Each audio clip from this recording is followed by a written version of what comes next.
Anthony Albanese was just one of a handful of Commonwealth Prime Ministers granted an audience with King Charles III overnight.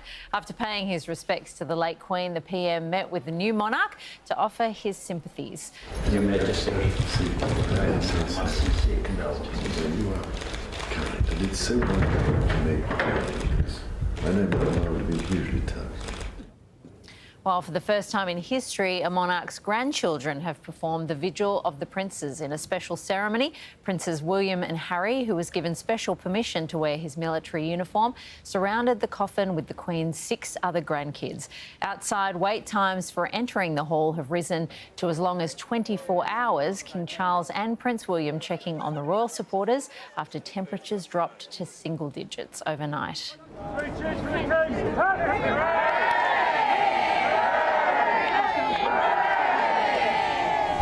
At least get yourself ready, because now we're coming to you, baby, outside in Westminster.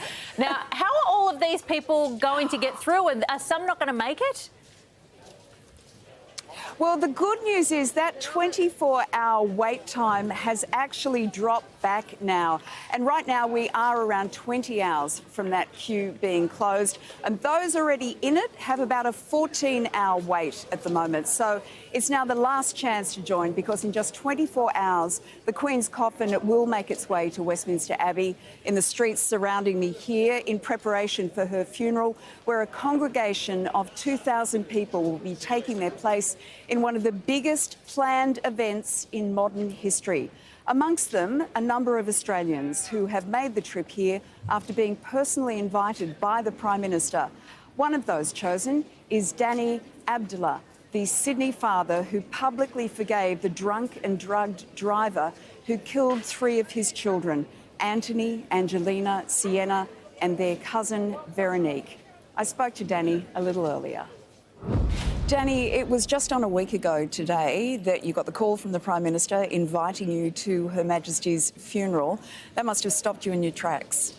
Yeah, it did. I remember it was on Sunday afternoon and I was driving, just finished church, and actually I got the phone call from Anthony Albanese, and he asked me, what are you up to next week? And said, would you like to come and join us at the Queen's funeral?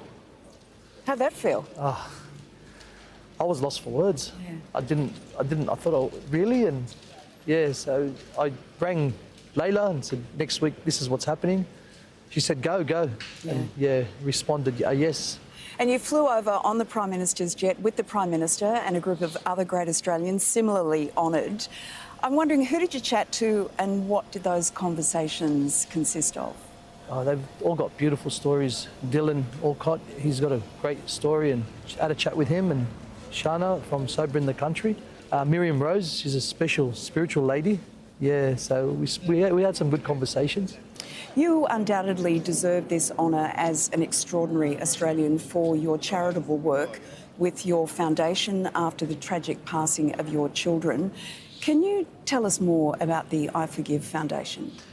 Look, we're promoting awareness, Layla and myself, on forgiveness. You know, a lot of faiths teach about forgiveness, but we're trying to share with the world the science behind it, why it's so important for people, and a conversation on forgiveness. It's been very good. We've got traction, and we've had a lot of good response. And we teach people that, you know, forgiveness is for the forgiver more than the forgiven, that you set yourself free when you forgive someone. People forgiving themselves as well. It's so important, because to have an unforgiving heart, it's contagious around your kids, around your partner, around your communities, and you get caught up in a place, we call it chronic unforgiveness, where it becomes contagious. So we're promoting awareness on forgiveness in a conversation. What does it look like? How does it feel? The Queen was obviously involved in so many charities over the course of her life. What does that and the Queen herself mean to you?